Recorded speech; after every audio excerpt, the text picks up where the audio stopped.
Hey, welcome in, guys. It's Mike from TikTok and YouTube as well.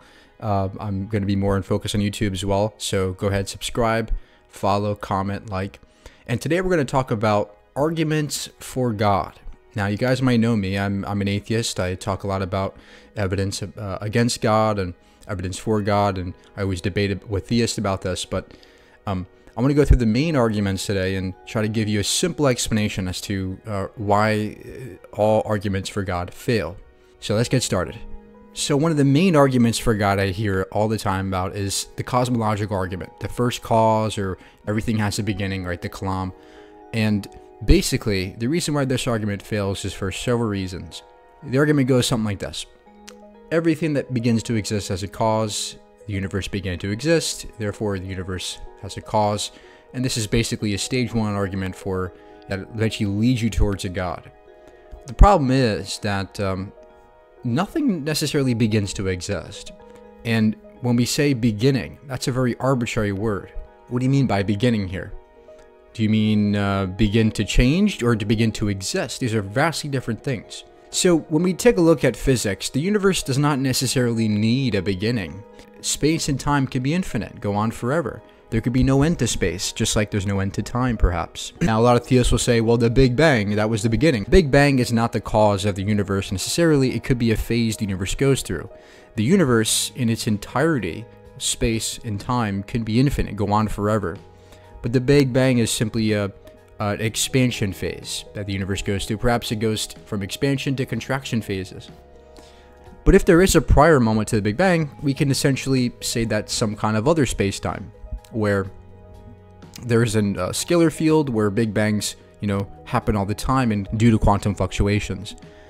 So a lot of theists will often say, well, Mike, this can't be because something spaceless and timeless had to make space and time. Well, that's just, to me, ridiculous. Because not only because you don't need something spaceless or timeless to cause space-time, just like you don't need something immaterial to cause a painting to occur. Space and time can be emergent of other space-times. This is allowable in the laws of physics. You can also have a quantum state in which all possible quantum systems are embodied in. And in this sense, there's no changing occurring. There's an infinite, eternal existence where all states of existence exist simultaneously in something called a superposition. So let's get back to the argument. Now it seems a little weird as to why you would say there has to be a beginning to the universe, right? The word beginning is very arbitrary in physics. What do you mean by beginning? But even if we were to grant this, the theist who says that there has to be a cause, even if we were to just say, yeah, there has to be a cause to the universe, it has no bearing on whether or not there's a God, right? It doesn't mean that God has to exist. Just because there has to be a cause doesn't mean there has to be a God. There could be a plethora of possible causes for the universe, each with their own, probabilities. So the idea that God has to be the only thing is ridiculous. But that's not what theists actually think. Most of them just use this as a stage one. So simply put, the universe does not need to begin, but even if it does begin, it doesn't mean God did it. The next best argument is a teleological argument, the design argument, right? I look around, every watch has a watchmaker, every building has a builder, every painting has a painter, every universe must have a universe maker. Well, unfortunately, when it comes to things like a watch, right? If I were to walk on a beach and see a watch, well, we would obviously assume that that watch had a watchmaker because we know, right? We have prior knowledge of somebody designing watches. Much like the painting, right? I know there's a painter behind a painting. It's an obvious thing to assess. The problem is when it comes to the universe, right? Things within the universe, right? Like clouds and the earth and rain and volcanoes and planets and stars, these things, we don't have prior knowledge as to who made it, right? All we know is that the laws of physics describe how these things operate, and there's no requirement for somebody or some agency, right? Somebody with a will or desire to put these things into existence. There could be a set of natural laws that describe these planets and earths and stars just fine without God or without intention. So the problem the theist has with the design argument is that they tend to be led down this route where they're forced to say that everything's designed, right? The human body, DNA, everything from our bodies and our brains to a grain of sand. Right? The theist would assume are designed. The problem is that in order to assess if it's designed or not, you need a counter. You need a counterfactual, right? What's a non-design? If everything's designed, how could you compare and contrast that to something that's non-designed? Because that's how we discover things in the world around us. We compare and contrast. But when it comes to design arguments, if you say everything's designed, I can just as easily just say everything's not designed. And we got nowhere, right? I can just say nothing's designed. And the two of our hypotheses have equal weight. The theist has to demonstrate that there's some reason as to why there needs to be design. If they can't show that, right? If they don't have a symmetry breaker between a designed thing and a non-designed thing, they don't have an argument here. But another reason why this argument fails is because, I mean, if you claim this as a design, right? From our bodies, for example, prime example of our bodies. Well, embedded in our physiology are flaws. Clear flaws. Well, at least clear to us, right? Intuitively speaking, they're flawed, right? The left recurrent laryngeal nerve in giraffes took a 15-foot detour. It's a nerve that could have went 1 foot, but instead it took a 15-foot detour. That's clear evidence of evolution occurring, and there's nobody doing it. There's nobody intending for that left recurrent laryngeal nerve to evolve that way. That would be a dumb design, frankly. That would be a bad design, right? Whereas in engineering, what makes something design is the simplicity of it and the function of it, right? That's the hallmark of design, is simplicity.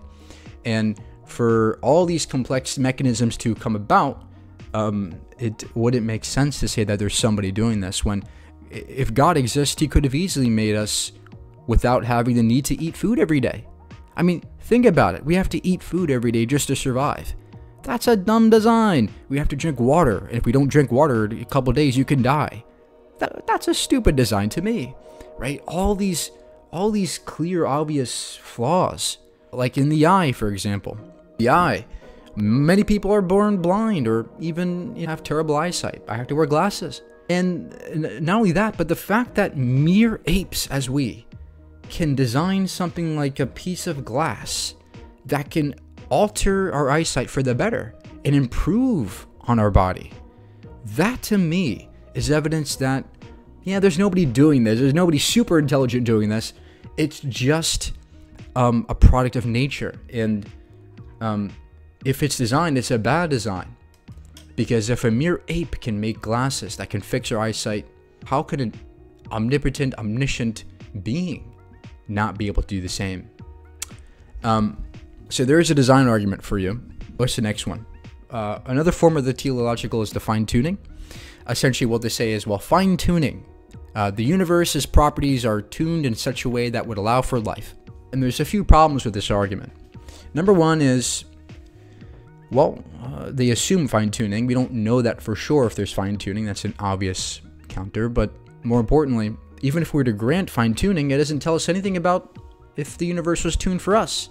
Because the laws of the universe are applied to everything in the universe, just as equally as us, right? We are not special in the universe such that we had to be tuned to be this way. Because the same laws of the universe that we abide by are the same laws of physics that determine how black holes work, and stars, right? And stellar fusion, and Big Bang nucleosynthesis, right? All these other things in the world are operating by the laws of nature just as we are. And to say that there's something special about life that requires fine-tuning, to me, is ridiculous, because this succumbs to the same problem that the other design argument comes to. How do you tell what's tuned for life and what's not tuned? How do you tell between a universe that's tuned for life and a universe that's tuned not for life? How do you tell that? Because it seems to me that we live in a universe that is hard to come by as living beings. We have to eat, drink every day. We can barely live in most places in the universe, even on the Earth, which is perhaps the most habitable planet for us, barely hanging on, right? Most people die at 50, 60, 70 years old. Our life expectancies are tiny. Most species that have ever existed are now extinct. 99.9% of species that ever lived are now dead. Life is hard to come by. let alone the fact that if you go out into space anywhere, 60, 70 miles up, you can't breathe anymore. You die immediately. And that goes for the rest of the universe. Most of the universe is empty space.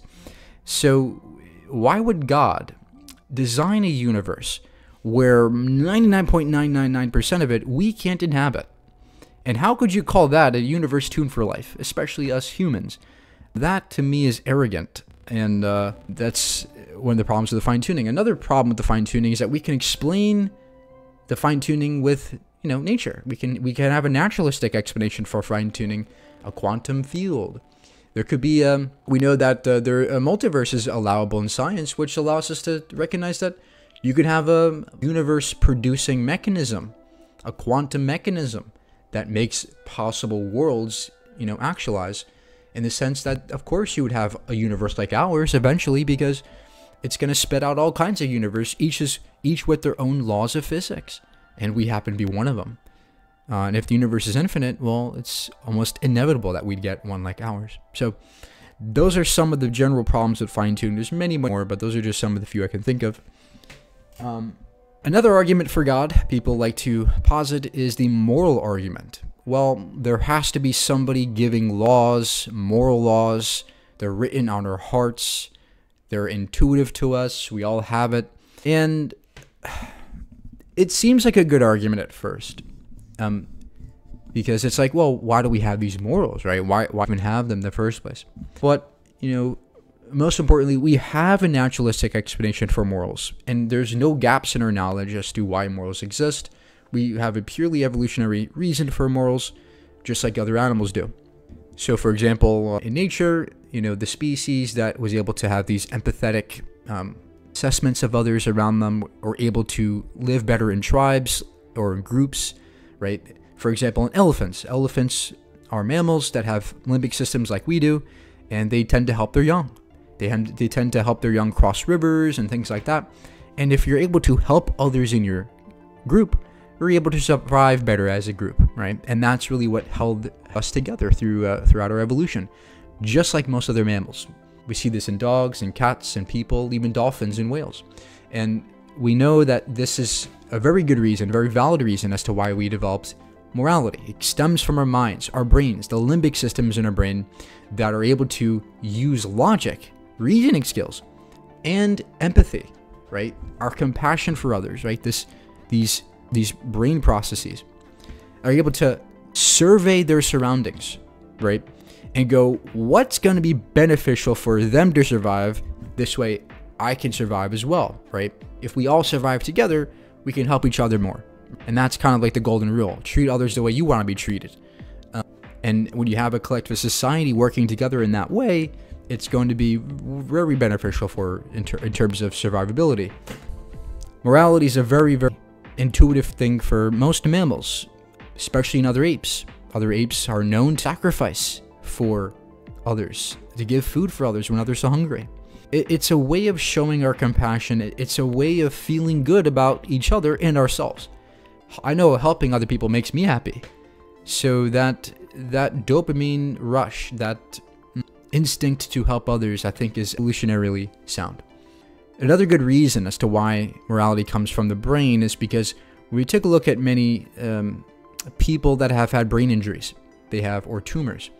We know that if they have damage to certain parts of the brain, their behavior changes, their mentality changes, their morality changes.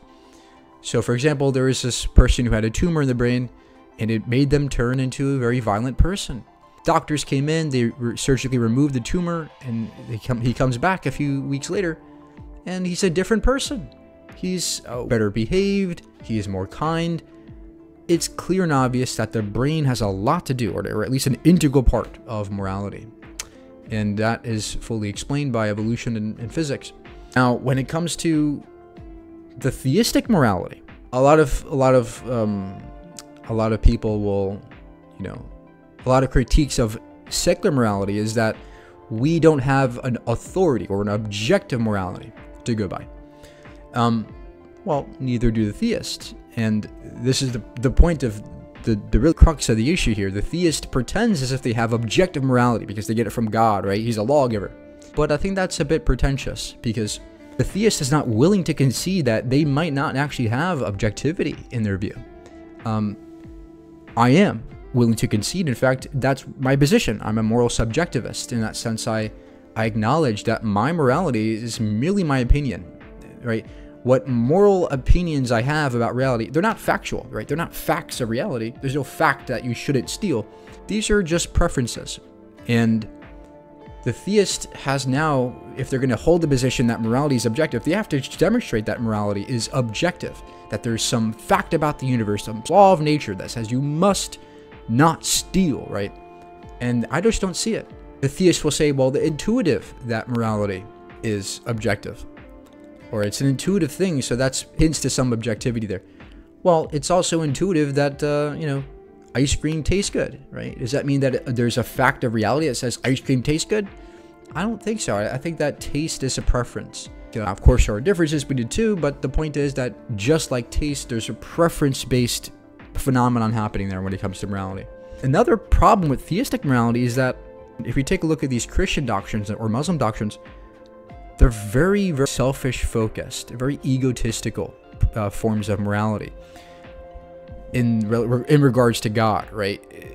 In fact, most of the commandments, the 4 or 5 commandments, are mainly about appeasing God and making sure that God is good, right? Don't take his name in vain, or honor God, no other gods but me. It's a very egotistical form of morality, whereas a secular morality is one where it's just like, if I'm doing good, it's because I want to do good, not because I'm being told to do good, not being commanded, right, by a general or a dictator. I'm just doing what I want for the benefit of others, purely the benefit for others. I don't care about the rewards. I'm not doing good because I want to get to heaven. I'm doing it because I want to. And that's a more pure form of morality, to me. So that's another good reason to be reserved about this theistic morality. Those are just a few of the arguments. Those are just a few. I can always get into more in the future, but I just wanted to give you some main ideas as to why or what my positions are in this. Please subscribe, please follow. We have more videos coming in the future. Let me know if you guys like this type of content. Let me know what kinds of other questions you have and what kinds of arguments you want me to talk about more. And thank you for being here. Have a good day.